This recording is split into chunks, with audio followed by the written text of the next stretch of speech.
One way to look at the Trump administration and what to expect from them in the future is that it is an abrupt reversal of the Biden administration. I think my biggest concern would be a move away from global collective action on pressing problems, climate and security and public health, to name a few. There seems to be a rejection of COP already, moving out of the Paris Agreement, emphasis on carbon-based fuel production and a canceling of the green. So I think this is quite harmful to prospects of international cooperation, and my hope would be that the rest of the world would ignore this rather than learn from it. But if people view the Trumpian moment as something to learn from, then I think we're in big trouble for the world economy. Yes, the globalists are terrified. In Davos, the wealth elites are in full panic mode. You can hear it in their trembling voices. Their grip on power is slipping. The election of President Trump has sent shockwave through their globalist stronghold, shaking the very foundations of their sinister plans. That is what I realize. The people are waking up. The narratives they control for so long is crumbling. Their whisper of control, censorship, and manipulation can no longer drown out the roar of freedom. Trump's return has ignited a global movement against their agenda, and they know their days of unchecked dominance are numbered. Some people are describing here in Davos as a vibe shift around the topic of ESG. That's the word of the last 3 years. Vibes, right? Vibes. No, but a vibe shift, because I would say here in Davos, and I know you said this is your first time Yes. here. The topic of ESG and companies that were pursuing efforts in that realm was topic A here every single year, and it feels like that is shifting in the United States, in part because of this election. And I'm curious how you think that's going to impact states and how they react to all of this. I think you've seen a huge shift away from that, from corporations, not just in the U.S., but everywhere. And I certainly think that is reflected here. At the end of the day, people want to know, can you deliver? Can you deliver on the products that you promise? Are you going to be able to perform at the level that they expect?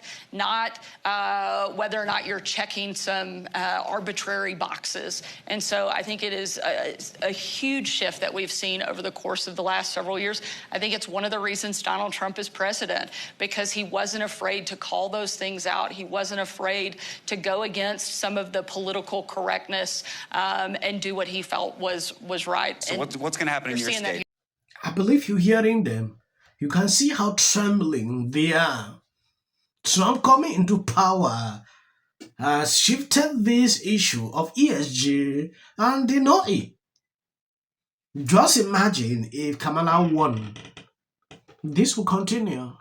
You will not see this panic like this. Now going into another video, they are panicking about social media platforms not being able to tell us what to say. They are not happy with the way social media platforms are coming together to say, oh, we are not doing fact check any longer. If Trump did not win, you will never say things like that. I saw this video, I was like, so these people actually knew what exactly they have been doing in the past, pushing all this through. In transparency, I think the biggest erosions have taken place in media. When it comes to the media, we have seen increasingly, also in government, in places where leading up to elections, governments have cracked down on media. We see issues like digital cyber libel laws, which are these broadly permissive laws, started in places like the Philippines, for example, but the domino has just been falling all over the world. And that essentially these are laws that stifle dissent. These are laws that can silence bloggers, they can silence journalists from expressing dissenting views. And I think when it comes to this issue of space, I think civic space and space for alternative voices is probably one of the things that is most under threat, and something that we must rally towards to protect if we want to maintain democratic space and democratic institutions. And the biggest way that space is being eroded is both digitally but also physically.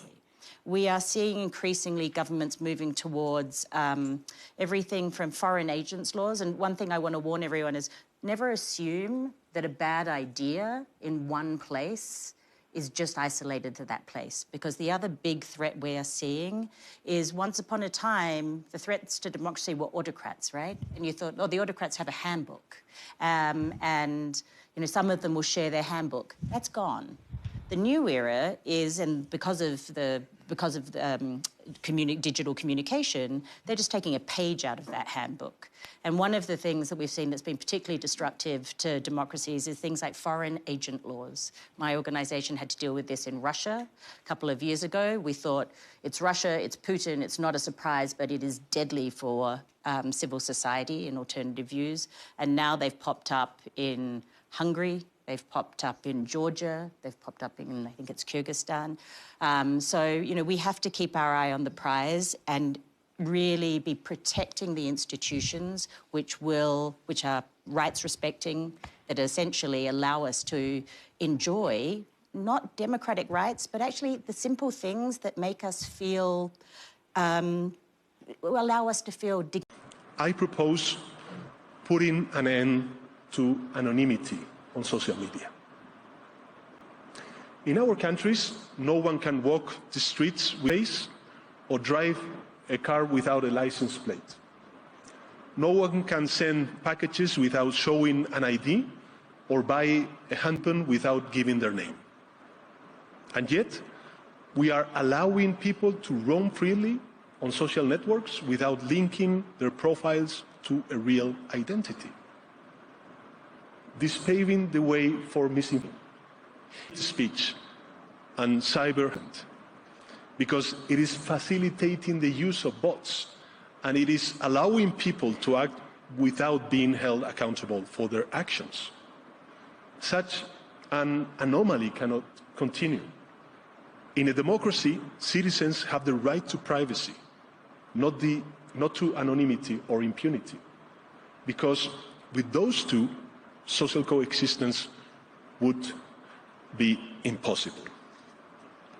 That is why I believe we must push forward the principle of pseudonymity as the functioning element of social media and force all these platforms to link every user account to an European digital identity wallet. Yes, this is their agenda. It is clear now. Look at what this man is advocating. Social media platforms should not hide any person's identity. Then just imagine what they would do with this information. They would target people using all these. If you commit a crime, they can go after to see more information about you. That is what I've been saying. Not allowing every person information to be open there for every person to see. Imagine how many people will target you. Maybe this can happen in his own country. It should not be allowed to happen. I want to know your opinion, what you think after watching this segment, because to me, I'm furious listening to this man spew this throughout. It's crazy, right? Donald Trump will be president, and you may not see me. Next 4 years. So, on the question of the dealing of Elon Musk, I had a lot of things to comment in the past because he was discussing a lot about Europe. And just to repeat what I already said, we have the freedom of speech in Europe, and in Germany everyone can say what he wants, even if he is a billionaire. And what we do not accept is if this is supporting extreme right positions. What I would like to repeat again. But I do think the U.S.-China relationship is probably the one that is most problematic to get a deal. It's very grubby to me. I want to end the video by saying this for people who have been following me. You realize at the end of the day, I usually put videos at the end. This is for the algorithm. If you see this, you can skip. You can watch the video to a certain level and stop. Where awful things have happened. So, However, And sparks move things. And it doesn't matter how much water you have. Future president and his gag are a functionality in policy. The city of the Pacific Palisades is burning, and I flew here last night. You getting water to areas that need water for the work that he's been trained his whole life to do. What do we do? Right now you're looking straight. Remember it. As a country about yeah, and then I think all our tax dollars probably went for Gavin's hair gel.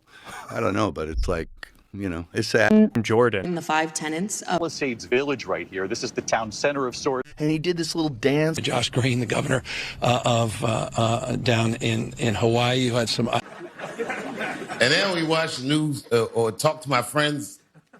Baby.